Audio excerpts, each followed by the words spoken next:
Have you ever opened a drawer and found it overflowing with tangled cords, forgotten gadgets, and items that once seemed important, but now only add to the clutter? That clutter is more than just physical. It's a mirror of the mind.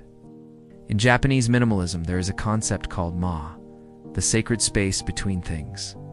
It's in this space where peace lives, where silence is not emptiness, but a gentle breath, a pause, an invitation to rest. The lesson here is simple, yet transformative.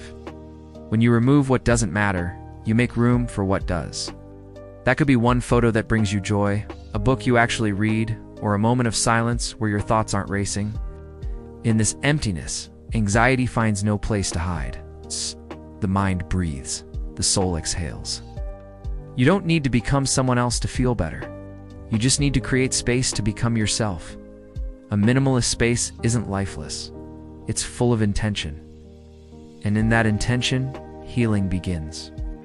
Too many, tidying up is a chore. But in Japan, it is a ritual of care for your home, for your day, and for your soul. The act of sweeping, folding, and organizing isn't just about aesthetics. It's a way of communicating with your subconscious, saying, "You are worthy of peace." When your environment is calm, your nervous system hears it too. That mountain of laundry, the scattered books, the overflowing desks, they speak to your mind, whispering of unfinished tasks and inner unrest. But when you return things to their rightful place, something changes.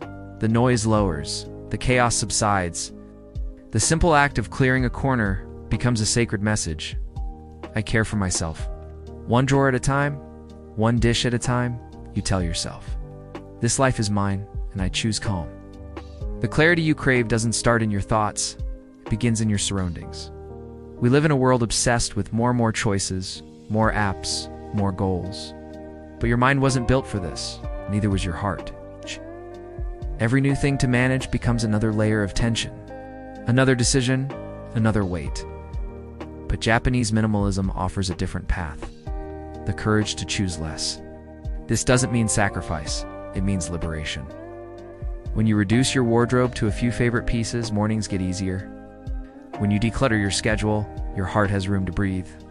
And when you stop chasing every opportunity, you start aligning with the right ones. Minimalism isn't emptiness, it's clarity, it's presence.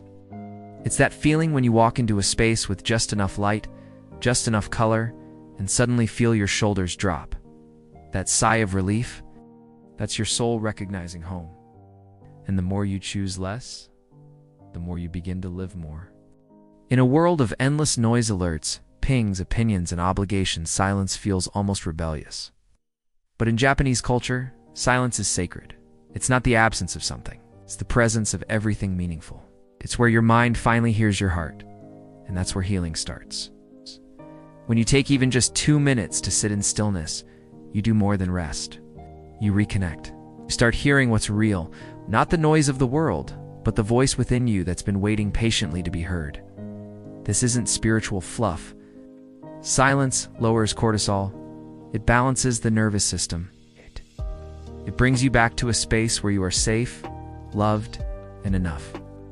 You don't need a temple, just a moment, a breath. It's in the courage to be still. Because when you embrace silence, you stop running. And when you stop running, anxiety finally loses its grip. We spend our lives trying to be flawless, but perfection is a prison. And Japanese minimalism knows this deeply through the philosophy of Wabi-Sabi, the art of finding beauty in imperfection. Cracked pottery repaired with gold. Weathered wood left untouched. A chipped bowl honored for its story.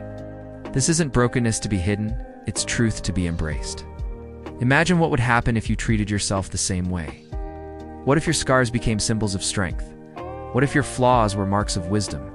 Your anxiety isn't proof you're weak, it's proof you feel deeply. And feeling deeply is a gift. When you stop chasing the illusion of perfection, you begin to live with acceptance.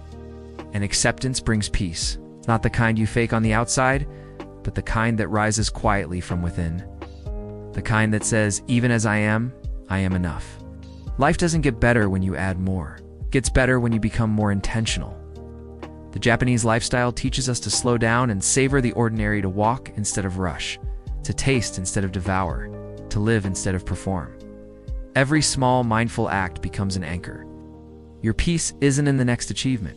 It's in this moment, in a tidy room, in a single breath, in a pause before reacting.